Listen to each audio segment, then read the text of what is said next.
It's amazing. It's incredible. Could it possibly belong to a Pleistocene man? Well, the chances are much greater that hand belonged to an amphibian, Mark. One that spent a great deal of time in the water.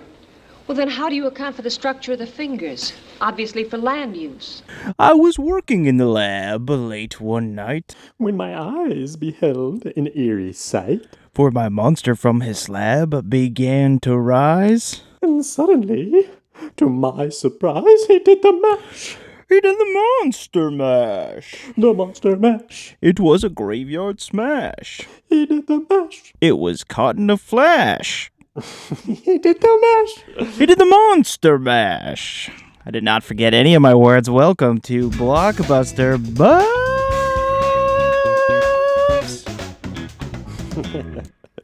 That's right. We out here on the podcast waves.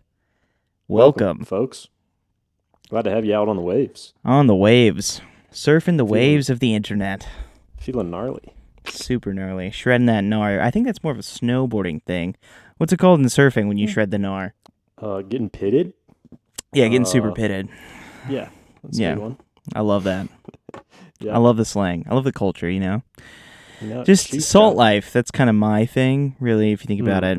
I mean, that is a Texas thing, salt life, no doubt. That sticker on the car, really makes a big difference. It lets everybody know. Yeah, I mean, you would hate for people to not know that you're a real salt fiend or whatever. Of course. So, this podcast is a podcast of all the podcasts, the best one about movies. Facts. And the reason why it's the best is because we have the best people on it. Primarily Joe and Matt. That's me. I'm Matt. Joe has a doctorate in filmography from the School of Colorado Mines or whatever. And I watch a lot of movies.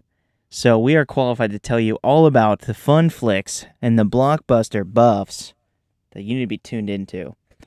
And sometimes we might throw you a curveball with a real OG blockbuster, and we're talking OG.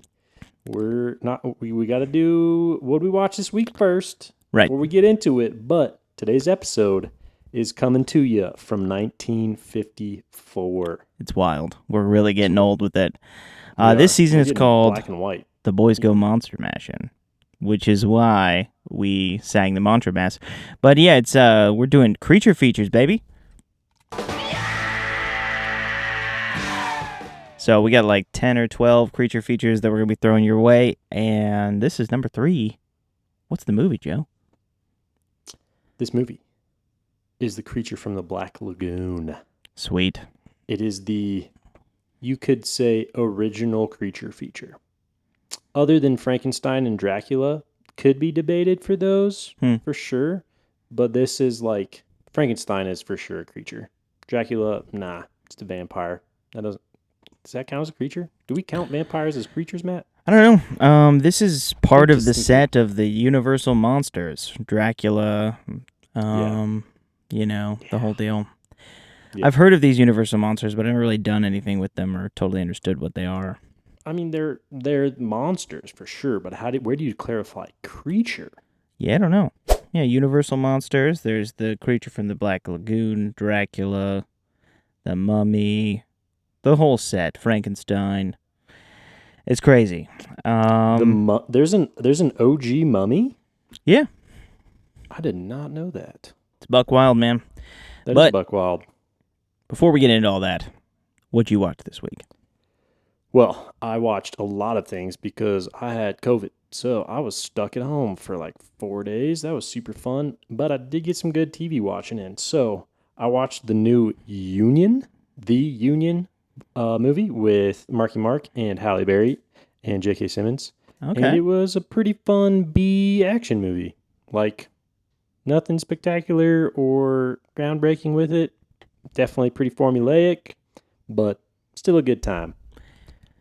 The lady in my film club said it wasn't good, but who knows? Yeah, I mean, it's not good. I get by it. Any means. It's type 2 good. Yeah, type 2 good. Like, fun to watch, not good. It's totally tolerable. Like, you're going to enjoy it. You watch it when you have COVID. Yeah, it's perfect. We do have a whole category for if you're sick at home, watch this We movie. do. That category is growing by the day, too. Sweet. Especially with all these Netflix action movies. But one thing I did love about that lady in my film club is that she called him Marky Mark, which I don't know if you remember from our Uncharted episode and from our the Four Brothers episode. I just couldn't Italian stop. Job. Yeah, I can't remember his name otherwise. We all call him Marky Mark, but I was just like, oh my gosh. Even He might be 65, one of our like 70-year-old women are calling him Marky Mark. Yes, everybody knows. He might be one of our like top contenders for most seen in our show so far. Yeah, I mean, we do have the Italian Job, Uncharted, Four Brothers. He's not in the Fast franchise, to my knowledge. True. That's true. You're right. What else was he in, though? That might be it so far. That's 3. I can't think of anyone else who has 3 other than, like, people from the Fast and Furious. Yeah. Vin. Yeah, other than Vin Diesel, the hero of season 1. All right. Anywho, Yeah. I definitely watched more movies, but you go ahead. All right. Sounds good. I watched 2 movies. I watched, like, almost exclusively flawless features this week. I watched Drive, and I watched There Will Be Blood. Ooh, believe it or not, I have never seen There Will Be Blood. Oh, it is buck wild. Yeah. I don't know how it's interesting, but it is interesting, and I enjoyed watching it. I watched it once when I was like your first 13, time? and I just thought, Okay. like, this movie is boring as hell. I don't like it at all. Mm-hmm. And then I turned it on, and I was like, oh my gosh. I don't know how you make a movie about a dude who just, like, goes around and drills, like, an oil well.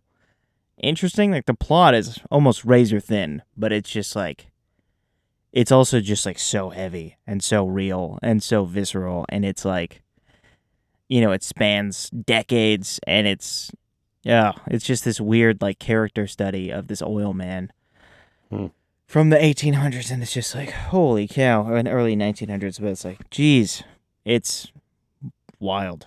There's just not a wasted frame, not a bad shot, not a bad act, like, word spoken. Like, it's just all exactly right. And I feel like Drive is also one of those movies that, even though it's not my favorite movie, there's nothing wrong with Drive. Every single thing in Drive does exactly what Drive is supposed to do. It is 100% on point. Like, it doesn't deviate. Like, it's just 100% Drive. It does exactly what it's trying to do without any flaws. Totally agree. Yep. I got you there. I've been drifting away from the idea of a perfect movie. I don't like that because that almost implies, like, positive moral ability to it and, like, right, you know, positive message. But I'm like, that's not really what I'm trying to get at. Like, so I'm drifting more towards a flawless movie. I feel like flawless can be more objective. Perfect is more subjective. Mm-hmm. It's like in Mortal Kombat when you don't take any damage. Like, that's what I mean. I want, like, flawless victory. That is flawless as hell and so hard. Yeah. Cool. We're going to have to get that on the soundboard. Flawless victory. Cool. Finish it. That's segment 1. Booyah. Yeah. Whew. You ready for this? Ooh, yes, I am ready for it. Hit me with a funky or something cool to mark the occasion.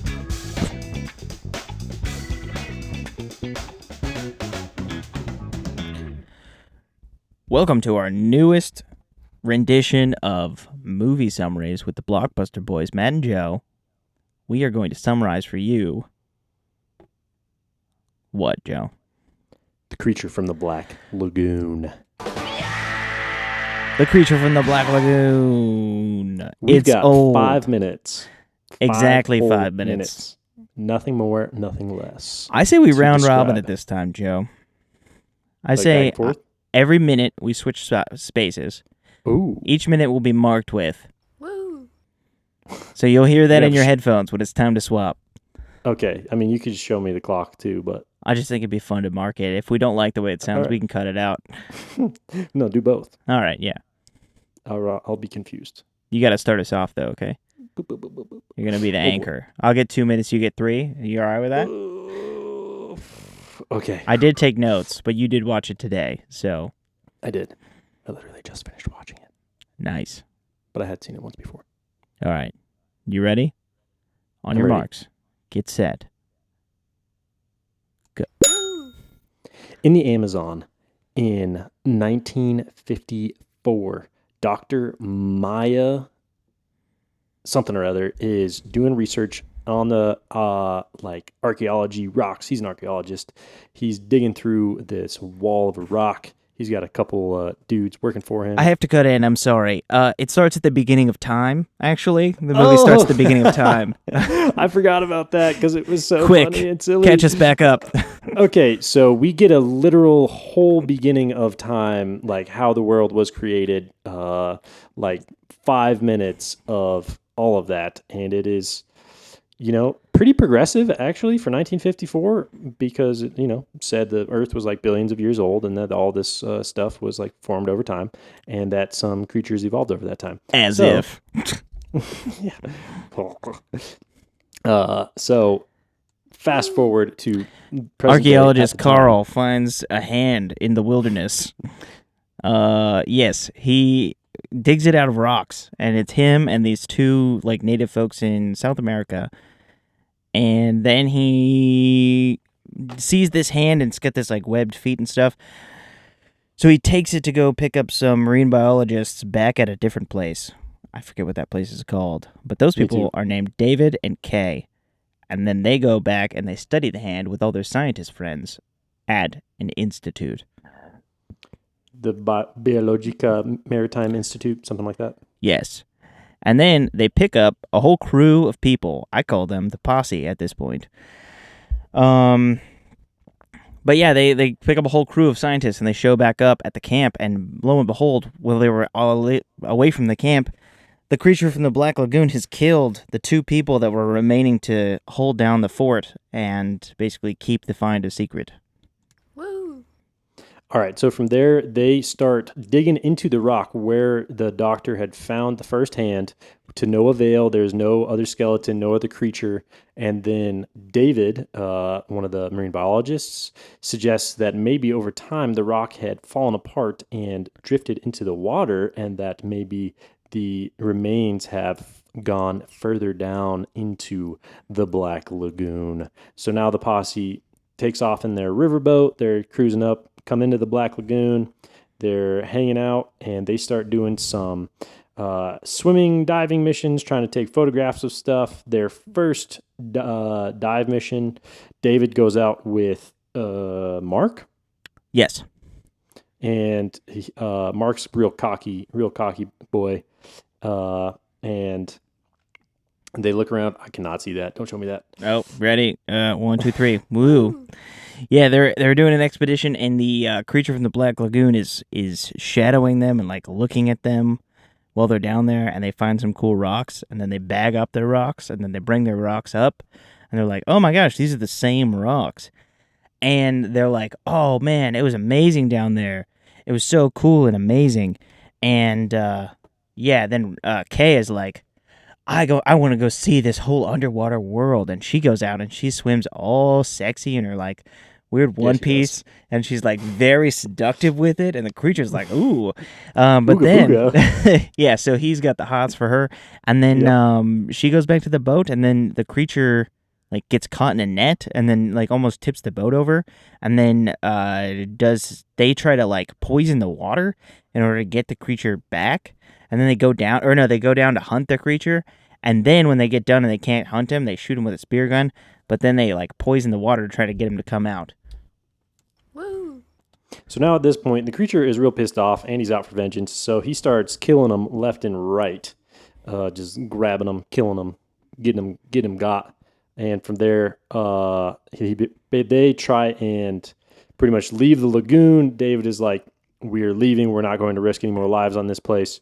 Mark is real jerk about it, tries to get him to stay. David's like, "No, not happening."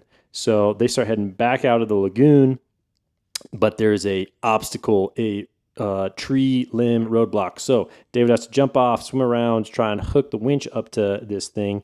He does, but then the creature stops it from working. So he has to go back under, fight the creature, and then get the winch to pull the thing out. But then the creature steals the woman, steals Kay. They have to chase the creature down to get her back. They get in a battle shootout in a cenote and kill the creature, save the woman, and leave. Nice work, Joe. So that was our 5-minute summary of The Creature from the Black Lagoon. This is on Blockbuster Buff, so if you just watched it on YouTube, go ahead and follow us and subscribe to our podcast on Spotify and or Apple Podcasts. Thanks.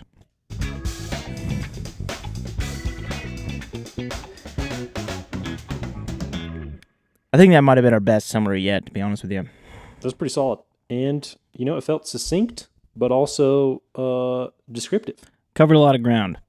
It did. How'd you feel about the trade-off? Do you want to try this again or no? What do you mean? Where we trade every minute. Back forth. Yeah. I didn't hate it. It was a little hard, but I think it was fun. Yeah, I don't know if I liked it either. I felt mid about it. I wanted to jump in more, but I also part of the point of the trade-off is me not jumping in, but I couldn't leave it. I mean, it starts at the beginning of time, all right? It does. I totally forgot about that because it felt like we've seen that so many times at this point. It's like the dumbest. Just like the dumbest cliche trope is to show the birth and creation of the world. And the animals leave there. The growth of all life leaves its prints upon the ground of the sand. You're like, shut up about the sun. Oh my gosh, when was that one movie that was pretty big? Spit it out. Space Baby, Monkeys, Monolith. 2001, yes. Space Odyssey? Not until the 70s or 80s. That's Kubrick. 68. This is a few years later for sure, but holy cow, that's crazy early. That is crazy early. I didn't realize it was 68. See, but when Kubrick does it, he really puts his own own spin but on it's it. Yeah. Still what it is. It's like it's just still a lot. Yeah. It's like, come feels on. so unnecessary. And then time began. Yeah. But enough about that. It reminds me of The Office when Kelly is talking to Robert California, and he's like, tell me what you've done today. And she said, well, I woke up. And he says, don't ever start a story with I woke up. It's presumed in the fact that you're talking. And then she says, suddenly I awoke. Or suddenly I was awake. And then continues with her story. It doesn't understand it at all. It's like, yeah, we know the world began. The world is in the movie. We're aware of it. We got it. That is so true, and the easiest way to fix that problem. Yeah, we're... All right, so anyway, The Creature from the Black Lagoon is black and white. And I mean, I'm a sucker for Technicolor. I'm a big Technicolor guy. Before we get into it, we have to do what the segment is. I almost got distracted and forgot. Yeah. It's dunk or defend time, Matt. You're making a big mistake. Are you ready? So this is the segment where Joe and I say what we're going to do. Whether we're going to dunk on this flick or we're going to defend it. This one, I think, is the first one we really genuinely have no idea. We have ones where we're not sure. We're not totally sure, but have an idea. This one, I just have no idea what Joe's going to pick. So, count us in, Joe. 3, 2, 1. Dunk. Dunk end. I'm going to dunk end. This is my first dunk end. This is like when you shoot and then it spins around and then it just the net is fresh enough that it catches the basketball but doesn't actually go all the way through. Yes. Oh, that is absolutely true. Yeah. I'm dunk ending on this one. And I'll tell you why, but you go first. It's because it's classic. It's beautiful. Yep.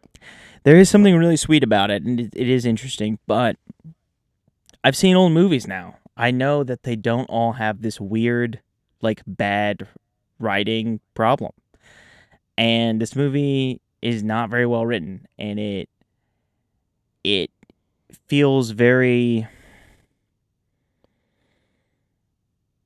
there are like plot points and character things that are not set up. Like Mark turning bad is not something that, like, Mark becoming like a part of the bad guys is not something that I would have thought going into it necessarily. Like, it's not set up very well. And then I don't know, the motivation of the creature is okay. It's not terrible. But yeah, the writing in this movie is not great. The fact that they just poisoned the water is just so weird and, like, of the time that it's just like, I don't care that it's old times. Like, this is a weird thing to do. Also, the idea that okay, they capture the creature. It's in a cage, and David's like, we still have science work to do, guys. We can't just leave. It's like, David, we've captured a monster, all right? I know you have your integrity, but we can come back. The monster has killed multiple people. Unless you're killing the monster, let's go. There's no more important science work to do than to just everyone stare at the monster with guns pointed at it until we get into a proper cage that isn't made of bamboo. Yep. You're not being noble, you're being an idiot. And also, the monster's power set was so crazy. It could, like, tip a boat and break a winch and, like, move a log, but it, like, couldn't, like, wrestle a dude. Like, it was really difficult to wrestle Mark, and it was strong, but its strength was very odd. And then also, it seemed to, like, do this zombie move for, like, no reason. Which I don't know if that was just, like, supposed to be creepy. Like, oh my gosh, it'd be creepy if it did this with its arms out. But it's not a normal way for anything to move ever. It's not a zombie. It's a living amphibian. Like, I don't know when the last time we saw a frog just, like, put its arms out, but it doesn't... I mean, lizards are weird, so it's kind of a lizard thing, but that was so weird. Thinking about that, though, that would be goofy, look like seeing it just walk around with its arms by its side. Like, that image is also hilarious. Yeah. Derpy, derpy, derpy, derpy, derpy, derp. I don't know, man. It's like a But humanoid... you're right. I mean, it's a lose-lose on that one. I got some... Hands those out, are hands my down. main dunks, really. Also... Oh, no. The final dunk.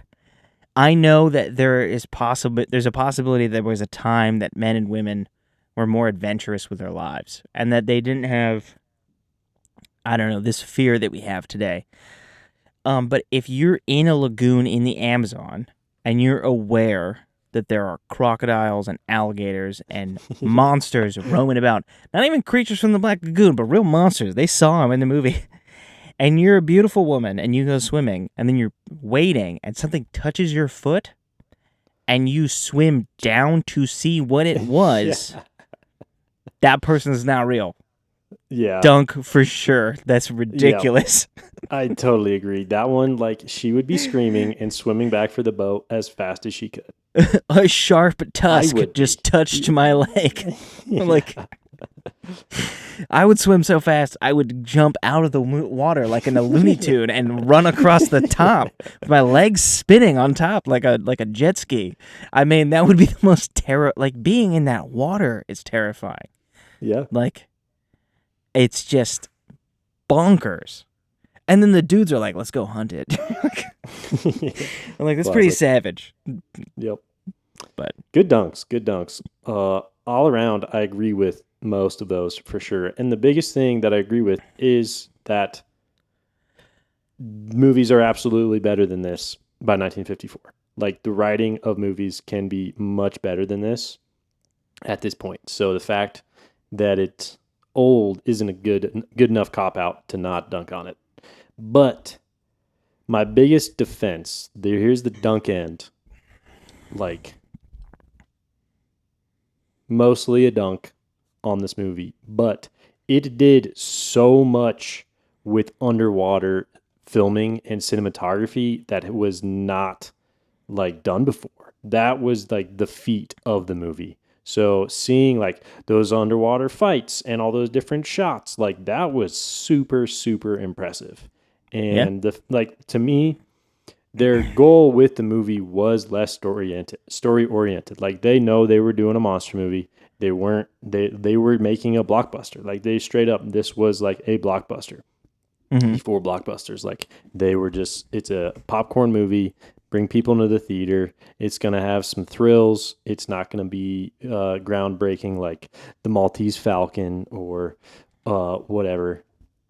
So it's a good point. It's just like it's made to be like a silly B movie. So yeah, that's okay. And the underwater shots and the fact that the actor acting as the creature was able to do so much of that swimming, like consistently, like it was just impressive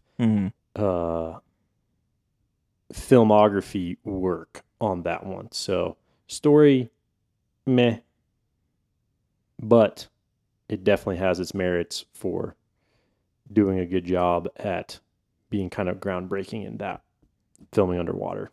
Mm-hmm.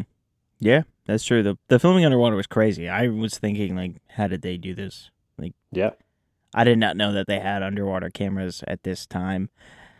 And then also, like, I have we got an Ultra HD for the rentals, just like, yeah.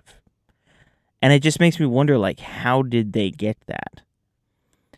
Like, I know that film prints, like, shooting on film is pretty good. So, like, how do they get these copies of these movies that are this crisp? Or is it just, like, digitally enhanced or what? Because, like, the crispness of my viewing was crazy. And I've seen, like, old tapes and stuff. Like, they just must degrade over time or something like that. But I just don't know. Like, I don't know how they have this footage at this level of clarity. Like, clearer than I would see these old movies on TV, as a kid. And I don't know if it's just better picture on the actual TV, and so that's what's going on, or if it's just they copied them down from, pristine prints or what. But that's a great point. I have no idea. Yeah, because I feel like I would see old movies on TV a lot, and it, they were always just kind of like choppy and grainy. Yeah, like, scratchy. Totally. I don't know if it's just because it was being transferred, but even like old tapes, I feel like we're not always that clear. It could be just satellite transmission too, like watching the old satellite TV, like on the TV. Over the airwaves. Yep, that makes it gives you the graininess. Whereas if you take an OG crisp print and then just digitally make it, download it, whatever, like literally print by print. Yeah, because print is like, film is so crisp. Yeah, as long as your film settings are right and stuff like that. So it's not like surprising that they have it and that the quality's as good as it is. It's just like, I don't know. It just seemed weird to me that impressive. They still have it, and that, like, I just don't know why. Really, what I don't understand is why, like, old movies I used to watch on TV from time to time looked so bad. Mm-hmm. So if you can tell me why, tell me why. Blockbuster Buff's Instagram, hit us up.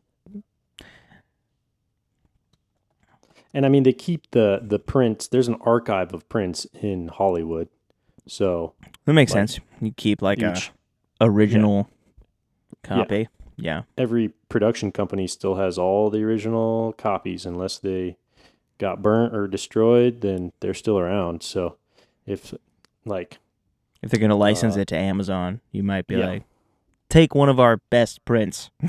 Yep. Exactly. All right. Cool. Yeah, so this movie is weird though. What? Like, the creature looks really cool. There's a defense. The creature looks really cool underwater, especially, I think. Yeah. I think when it gets out of the water, it looks the way it like moves is pretty cool, but the stagnant face yeah. is a little much. Yeah. Its like gills and neck are impressive. Yeah, it'll however, like flutter. yeah. Don't know how they figured out how to do that, but it definitely did not like. I wasn't actively like, oh, there's just a man in there playing this thing. Like, no, it like looks reasonably creature-ish. Mm-hmm.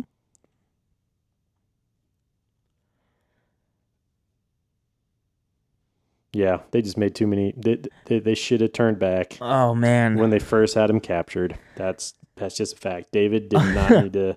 That was the one time Mark was right. Mark was a dick the rest of the time, but that time, just leaving, Yeah. they should have just left. Also, what I thought was so funny is they go to the first site, they dig for 8 days. They don't find anything. And then they're like, maybe some of this shelf sloughed off into this water and then ended up in the Black Lagoon.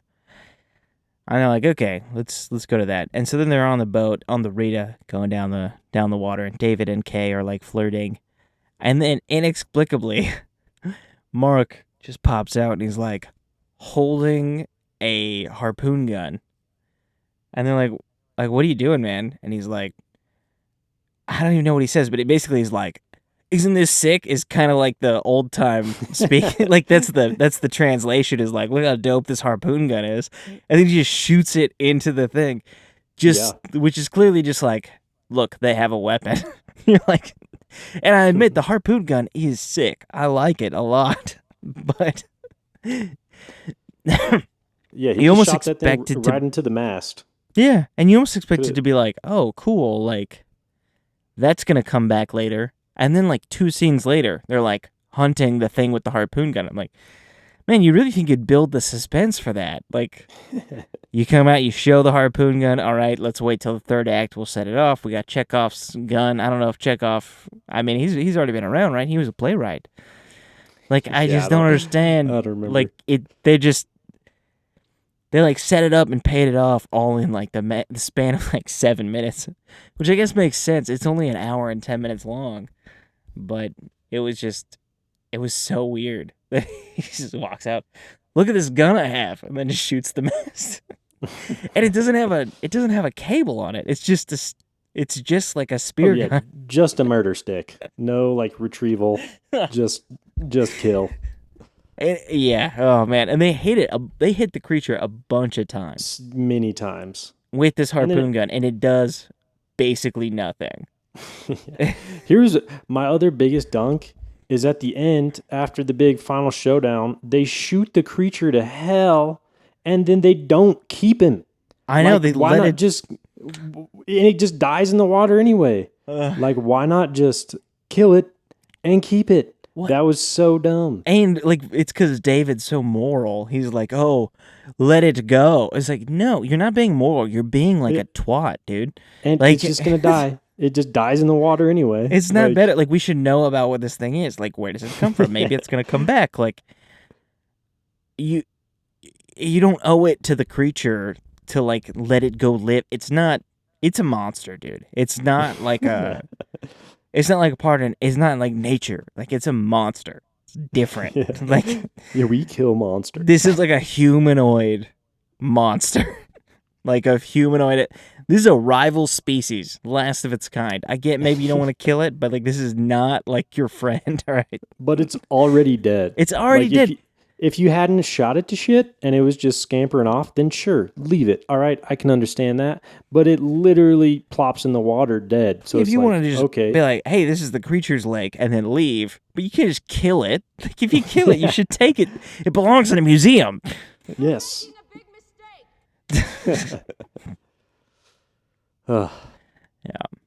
So anyway, Wow. dunkcity.org. I'm logging on. Also, what kind of crappy wenches did they make in the 1950s? For real, those wenches. Junkster wenches. No, not wenches, winches. Yeah, wenches. Hags. Them street whores. Yeah, you know, winches. Like I Where said. where are my wenches at? Perfect. Winches. Yeah, but they like kept breaking things, and then the winch would just like not work very well. Come on, let's just. What are we doing now? Yeah. Figured it out. Figured it. Well, should we move on to monster mashups or what? Yes. All right. Let's- let us- Welcome to our final segment of the show we like to call Monster Mashups. This is where we go monster mashing. Joe, do you want to explain this? I would love to. Let me get to our Google Sheets to go over it.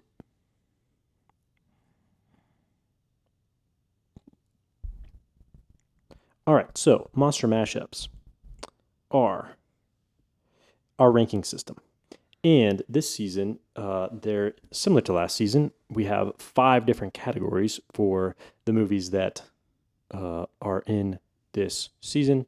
All are going to have some sort of connection to these things. So, first up, It's like instead of our ranking on 1 to 10, we're ranking it on 1 to 10 on these categories. Ranking to 1 to 10, correct. The first category is Koi Boys. How well do they do at tantalizing us with the monster?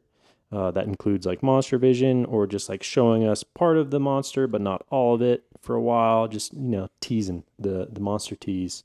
Chomps and Stomps are how cool are the deaths / kills. Thrills and Chills is how exciting and or scary is the monster. Next is the challenge rating. How powerful is the monster? Is it super powerful, OP, unbeatable, or is it kind of like, meh, it's killable. We can fight this thing.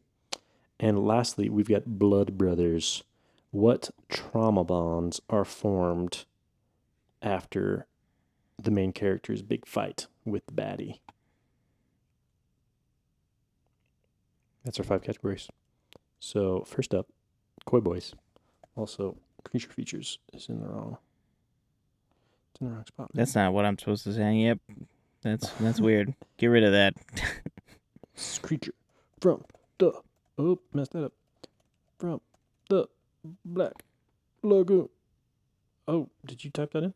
I typed at the same time as you typed it in. Oh. Sick. Here's one. Did I overtake you? Sorry about that. Right. Sorry, not sorry. Okay, so Creature from the Black Lagoon, Koi Boys. We've got... I don't know. What do you want to give it for Koi Boys, Matt? I'm gonna say, oh man, like a 4, maybe a 5, 4. I'm gonna say 4. Here's why. Yeah, okay, fine. We go. The reason why is because the monster was not ever like when he was teasing us a little bit with the arm. Mm-hmm. But I think you see him like right away, so there's not a lot of like. Not right away. I mean, it's pretty quick. It's literally like you see his hand. The earth is created, then you see the skeleton hand, and then you see the real hand of the monster. Then, like 4 minutes later, you see the monster kill a bunch of dudes. No, you don't see his full body yet. Oh, okay, so I guess they're tantalizing a bit. They were still teasing. You don't see full creature body until they come back from when they start the expedition. Okay. Yep. So what do you want to give it? A 5. Okay. Or a 4. An impassioned case to give it 1 point more. I'll accept it. But even then, I'm like, I don't know. It's hard to judge because... I mean, it did have kind of like a vague version of Monster Vision. I mean, I think the Monster Vision was pretty good. I'd say it gets a 5 for the Monster Vision. That's true. There's like, especially when she's swimming. We get some good monster vision when she is swimming and it's down below. Dude, that's just camera boys being horny. Like, they're just some randy boys down there with that camera like, let's get it. Big time. But yeah, that's true. We get some good monster vision from that. That gives it a 5. No doubt. Sounds All good. Right. Chomps and Stomps. And Stomps. Chomps and Stomps is about how cool are the deaths. And I gotta say, the deaths are not very cool. I want to give it like a 3 or a 2. Ooh. Well, hold on. Before we give it a 2. Okay. Are you going to make an impassioned case for a 3, or are you going to try to get it up to like a 5 or a 6? I'm going to try and get to a 5. 5. Okay.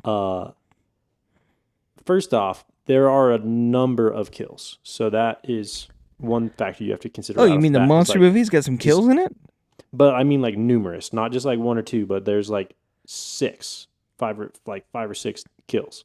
So that gives it like a little bit. And then the first two kills are pretty brutal. The two guys in the tent, it's just I think they're lame. clawing them to death, throwing them around. And then the next death, not death, but one of the fights that leaves one of the scientists like fully face bandaged. That was like classic. Got to have the full face bandage after a bad fight. And then Sign of a weak monster, if you ask me. the best one was, even though The only good one was Carry On. The fight under the water was very, very good. I'll give it that. The only good death. The only good chomp and or stomp. It was a pretty sick fight, and that goes back to my like defending the underwater filming. Like filming that fight underwater had to have been very difficult to keep those guys safe while they're like literally getting after it. Like that, it was an intense fight. So 4. All right. Yeah, I'll give it a 4 for that. That makes sense. I mean, that fight was sick. That fight might be worth a 5 all by itself. I don't know.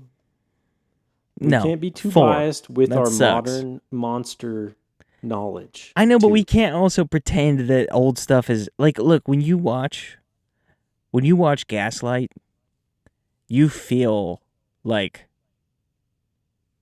this man is a monster, and you feel that. You feel every slight when he like tries to like trick her and he like abuses her. Like you feel it deeply, and you're like, that is disgusting and horrible and like it's weird because it's way old, but it's weird. But like, you really feel it. You watch Casablanca, you're not like, well, we have to give it credit because it's old. You're just like locked into Casablanca. Like, even I watched another old movie like Charade. It's a little bit newer than this one, but even that movie, which is also fairly like silly B movie, you still feel the action. You still feel like we can't just give it credit because it's old. But is all I'm saying. Let's not just give it credit because it's old. But I don't want to like just look. We want to consider the fact that we're not the original intended audience. True. That's all. That's what I want to say. We are possibly quite more desensitized than the original audience. That's a good point. Actually, now you're winning me back, Joe. To a 5. Yeah, because when I went to my little movie club and we talked about Charade, I probably won't go back to this movie club. It was pretty weird.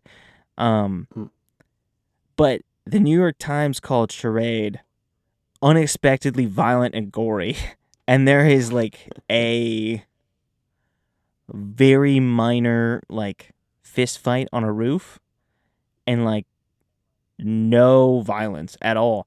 But there's like scenes where there are dead bodies, and so they called it just like grotesquely violent, and I just was like, there's no violence in the movie almost at all.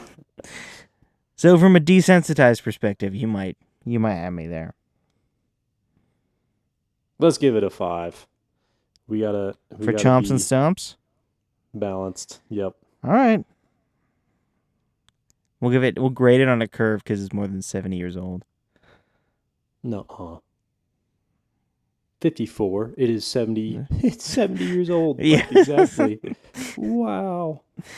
If you're more than 65, if you were able to withdraw your 401k without a penalty, so you're 65 and 1/2, you're able to.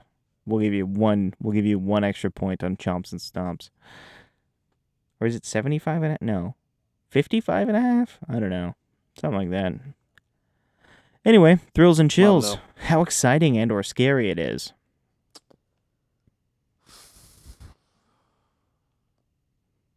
3. Okay. Like, not very scary, but, and especially like how slow it moves sometimes. Like, it's just not scary at all when it's moving slow. Especially because it's an hour and 10 minutes, and it's still it feels so long. Yeah. Like, I really expected it to feel like an episode of Suits, but it did not feel that way.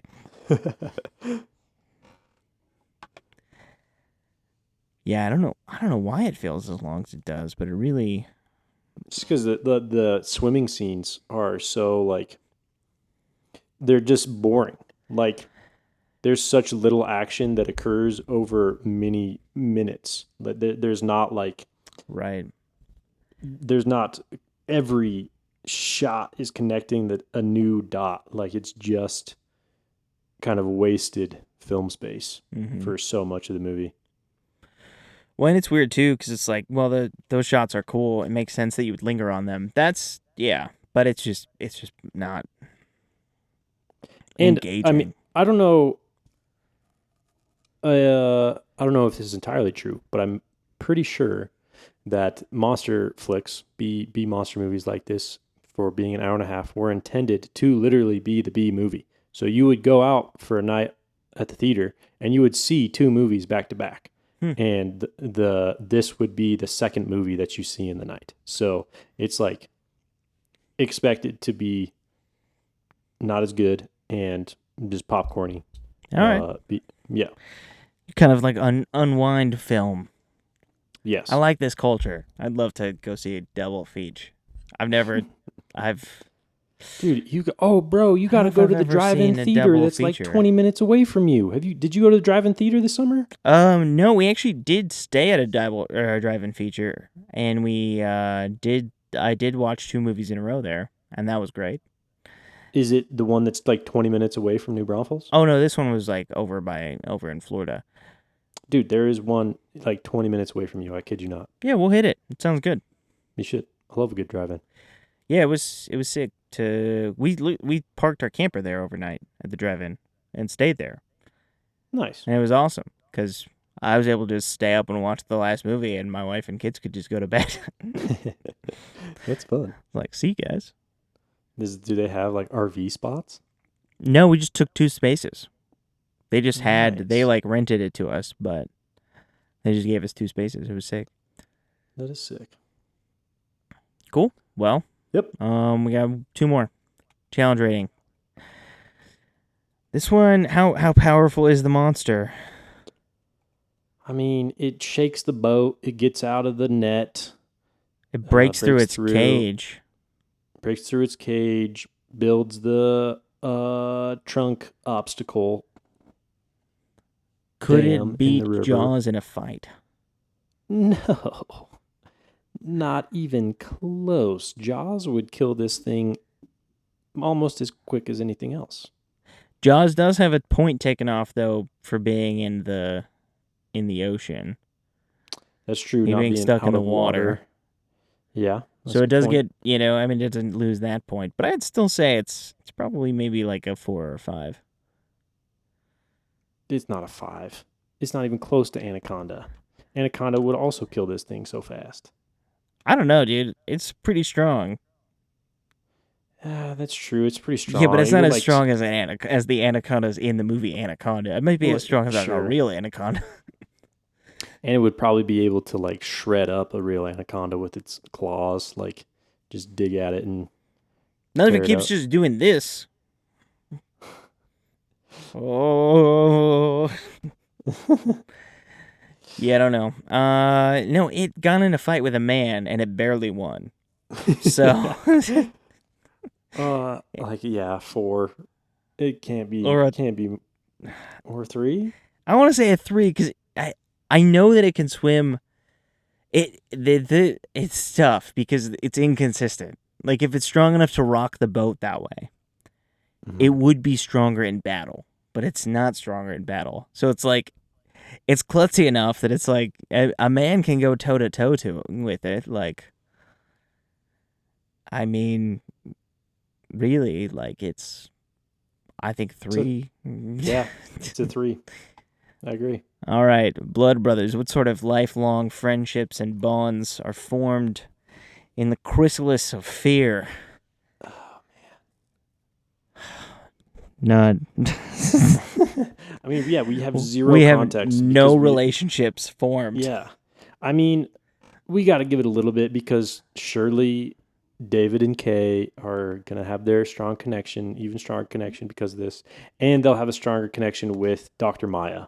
So the three of them will like be friends forever and probably still go on projects together. But they were they were already friends forever. But yes, they're like, whoa, that was crazy that time we got that monster. 4, 3, 2, 1, 5. I can tolerate under 5. I want to say 3, but yeah. All right. Yeah, I just felt like the relationships aspect of this movie was not great. Yep. And it did not do well in the monster mashup. No, it did not. Yeah, it got a 19 out of 50. So that's a 20%. The other thing I forgot to bring up, though, is how much of this stuff did Anaconda copy? Like, oh, wow. Good point. Anaconda copied so much from this movie. I think that maybe they had seen this movie before, to be honest with you. I think they had taken a couple things. Yeah. I think it was a film student who had to watch Hooch from the Black Lagoon and was like, maybe I should make a movie that's a little more realistic and believable, like with the Anaconda. Still make it powerful and not realistic, but like something that would actually be in the Amazon. Let's make that movie. To the point of the captain almost like having similar... Yeah. Clearly inspiration from that. I feel like the... Mark is Owen Wilson, and then David is that other dude. And then Jennifer Lopez is Kay. I mean, yeah, but Kay and then there's the Brandon, British dude.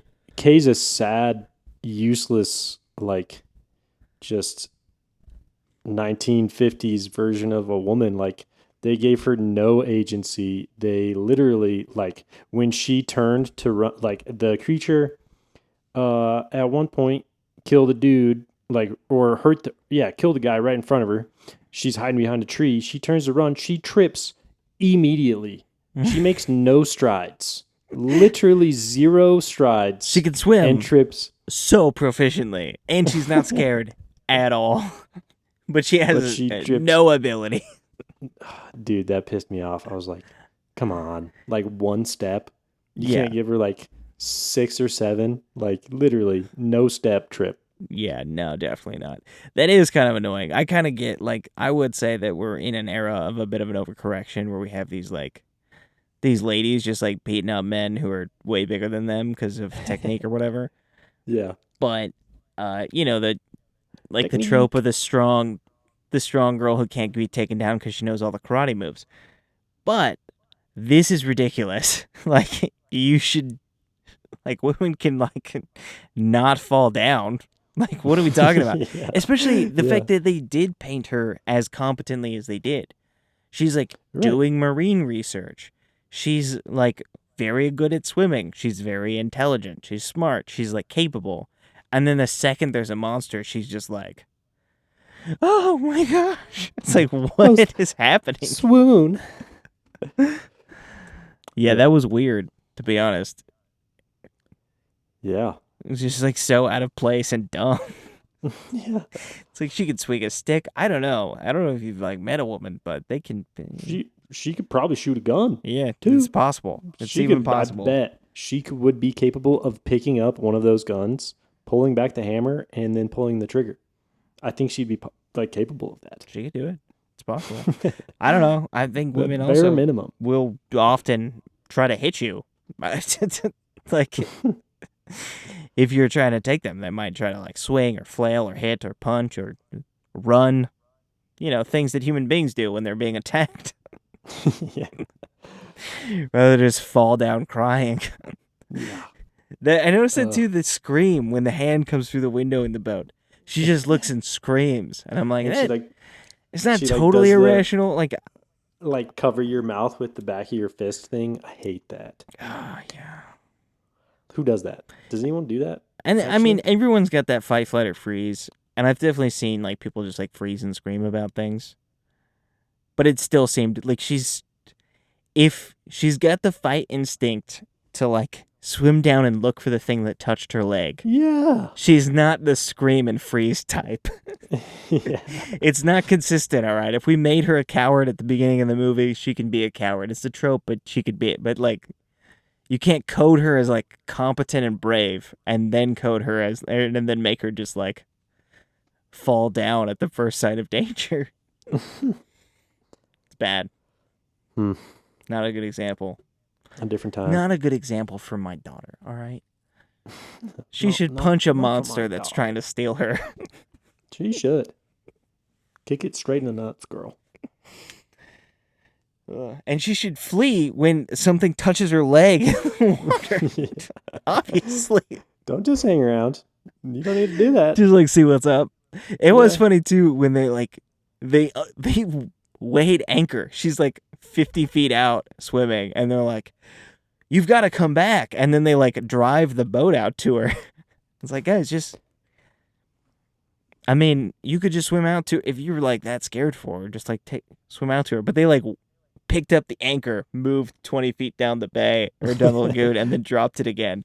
I was just like, "What are you guys doing?" Like, she's clearly fine. Like.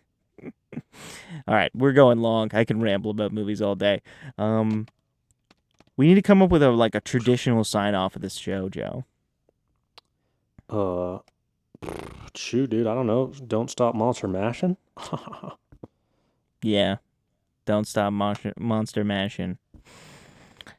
Well, that'll be our sign off for the day. Anyway, listen to this podcast, share, and tell other people about this podcast. Comment on our social media. Podcast. You know, follow us on Blockbuster Buffs, Instagram, and if you need to email us corrections or thoughts about the movies, do so at alldaysoffpodcast@gmail.com. Don't stop monster mashing. If I went to Hogwarts, I would use physical violence. No magic spells are gonna work on me. I'd be snapping some wands, suplexing the goblin, polyjuice potion. Nah, I'm drinking creatine. Wingardium Leviosa. How about you shut the hell up? Avada Kedavra.